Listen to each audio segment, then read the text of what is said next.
Saudara-saudara yang dikasihi Tuhan, Shalom, selamat pagi dan salam sehat bagi kita semua. Kita kembali berjumpa dalam Renungan Harian Toraya, edisi Senin 19 Oktober 2020. Kita akan mengawali kehidupan kita pada pagi hari ini dengan membaca dan merenungkan firman Tuhan dari kitab Perjanjian Lama, yaitu Keluaran pasal 40 ayat 34 sampai 38, dan kita juga akan menaikkan doa syafaat kita.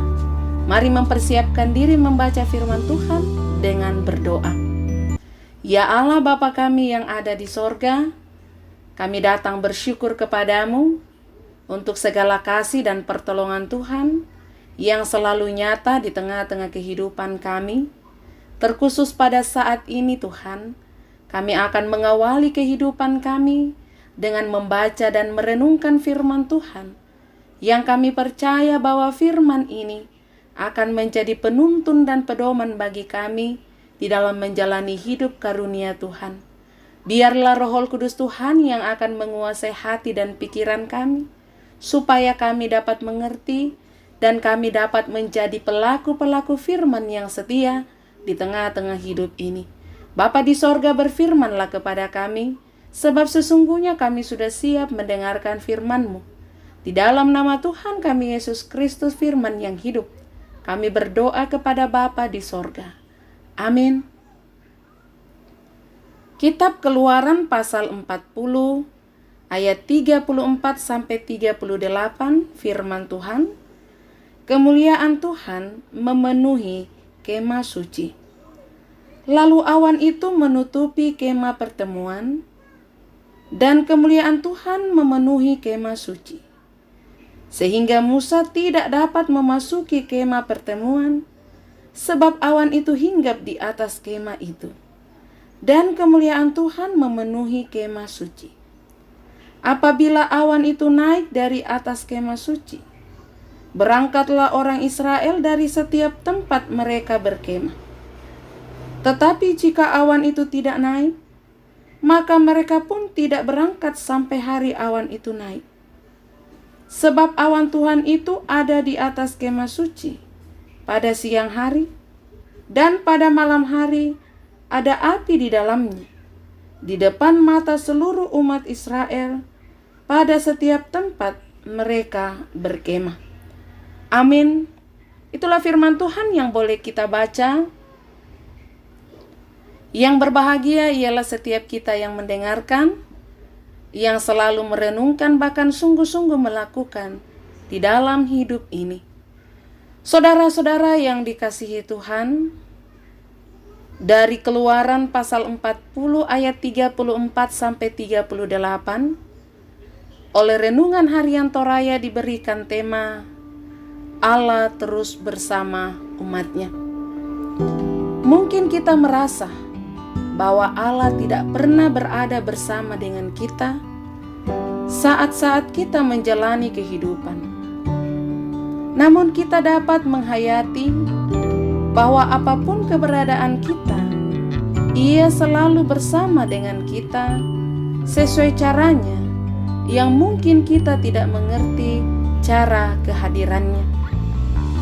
Dalam ayat 34 diceritakan bahwa lalu awan itu menutupi kemah pertemuan, dan kemuliaan Tuhan memenuhi kemah suci. Kemuliaan Tuhan membuat Musa tidak dapat memasuki kemah suci. Karena itu, Musa baru dapat naik ke Gunung Sinai pada hari ke-7 saat Tuhan memanggil dia. Ini menunjukkan bahwa kekudusan Tuhan membuat makhluk ciptaan tak tahan berada di dekatnya. Namun Dia berkenan menuntun umat dari hari ke hari, mengarahkan kemana mereka harus pergi dan di mana mereka perlu berkemah. Allah terus ada di atas kemah suci siang dan malam, seperti kehadirannya yang ditandai dengan tanda-tanda alam seperti yang dialami oleh umat Israel. Saudara-saudara yang dikasihi Tuhan, bagian firman Tuhan hari ini menjelaskan kepada kita tentang penyertaan Tuhan terhadap umat-Nya yang selalu nyata, bahwa Allah sungguh-sungguh berdiam di antara umat-Nya. Mungkin kita tidak melihat lagi awan seperti yang disaksikan oleh umat Allah saat itu, tetapi kita harus sadar bahwa Allah selalu menyertai kita, sama seperti Ia menyertai Israel. Allah yang kita sembah adalah Allah yang sama menyertai umat Israel. Dialah Allah yang kudus, yang tetap mengasihi kita dalam Kristus Yesus.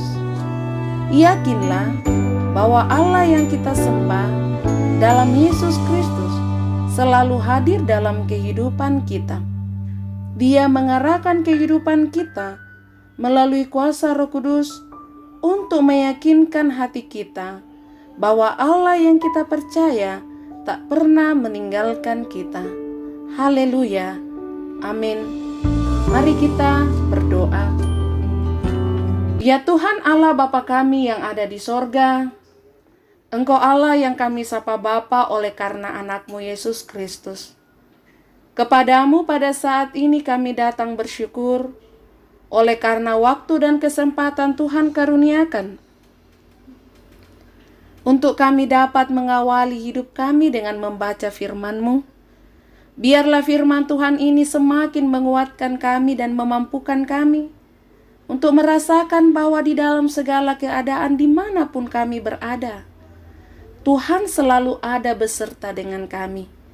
Itulah yang menjadi kekuatan dan pengharapan, sehingga kami dimampukan untuk menjalani hidup dengan segala tantangannya. Ya Allah Bapa kami yang ada di sorga, saat ini kami datang berdoa kepadamu, bagi saudara-saudara kami yang menjalani kehidupan sepanjang hari ini, dalam segala pekerjaan, usaha, pendidikan. Biarlah kasih dan pertolongan Tuhan dinyatakan, dan kami senantiasa bersama-sama merasakan kekuatan, kesehatan, sukacita, keteguhan iman, sehingga di dalam semua itu kami tetap merasakan bahwa berkat Tuhan itu ada. Bapa di dalam sorga, jikalau ada di antara kami yang mengalami pergumulan oleh karena berbagai hal, berkenanlah Tuhan Engkau datang untuk memberikan kekuatan, pengharapan, supaya kami senantiasa menaruh dan meletakkan segala hidup kami hanya ke dalam tangan kasih Tuhan. Karena baik suka maupun duka, kasih Tuhan itu akan terus dinyatakan. Ya Allah Bapa di sorga, saat ini juga kami datang berdoa kepadamu bagi saudara-saudara kami yang merasakan sukacita oleh karena pertambahan usia 1 tahun hari ini. Kami berdoa bagi Trifani Ersitolong, Graceita. Tuhan berkatilah mereka yang merayakan ulang tahun kelahiran hari ini. Berkati juga yang berulang tahun pernikahan, yang sembuh dari sakit, sukses dalam pekerjaan, usaha, pendidikan, bahkan berbagai berkat-berkat Tuhan yang dirasakan saat ini. Biarlah dengan kesemuanya itu selalu mengajar kami untuk percaya dan mengandalkan Tuhan, dan berkat Tuhan itu nyata. Bapa di dalam sorga, saat ini juga kami datang berdoa kepadamu bagi saudara-saudara kami yang mengalami pergumulan oleh karena sakit. Kami berdoa bagi yang mengalami sakit di rumah sakit, di rumah, di Toraja, Makassar, dimanapun mereka berada pada saat ini. Kami sungguh percaya dan yakin bahwa Tuhan akan datang untuk menjamah Ibu Damari Suli, Servin Patandianan, Ruth Linggi Allo, Robi Petrus, Dewi Tonglolangi, dan siapapun yang merasakan sakit saat ini. Tuhan, hadirlah Engkau di sana untuk melawat, menjamah bagian tubuh mereka yang sakit, dan Tuhan tolong Engkau pulihkan, Engkau sembuhkan mereka yang mengalami kelemahan oleh karena usia tua dan mengalami sakit, yang sementara berobat jalan. Tuhan, ke dalam tangan kasih-Mu kami mau serahkan kekasih-kekasih kami ini pun. Engkau berkati perjuangan mereka untuk mendapatkan kesembuhan. Sehingga dengan semua itu mereka tetap yakin bahwa Engkau tabib yang ajaib, yang akan memberikan pertolongan melalui kesembuhan bagi mereka. Ya Allah Bapa di sorga, saat ini juga kami datang berdoa untuk rencana pembukaan rumah ibadah di Gereja Toraja Jemaat Lobatua, yang jikalau Tuhan berkenan akan dilaksanakan pada tanggal 25 Oktober 2020. Tuhan, ke dalam tangan kasih-Mu kami mau serahkan seluruh persiapan yang dilakukan oleh majelis gereja, sehingga pada waktunya Tuhan, rencana ini dapat berjalan dengan baik, lancar, dan kami semua senantiasa mengikuti aturan-aturan yang diperkenankan kepada kami, supaya kami dapat dibebaskan dan diberikan rasa aman dari pandemi COVID-19 saat ini. Bapa di sorga, kami juga berdoa bagi bangsa dan negara kami, pemerintah dan siapapun yang menangani masalah saat ini. Ke dalam tangan kasih-Mu kami mau serahkan hikmat Allah dinyatakan, sehingga setiap persoalan yang dihadapi dapat diselesaikan dengan baik. Ya Allah Bapa di sorga, kami mau serahkan kehidupan kami hari ini hanya ke dalam tangan kasih Tuhan. Di dalam nama Tuhan kami Yesus Kristus, Tuhan dan Juru Selamat kami yang hidup. Haleluya. Amin. Demikianlah renungan kita pada pagi hari ini. Tuhan Yesus memberkati.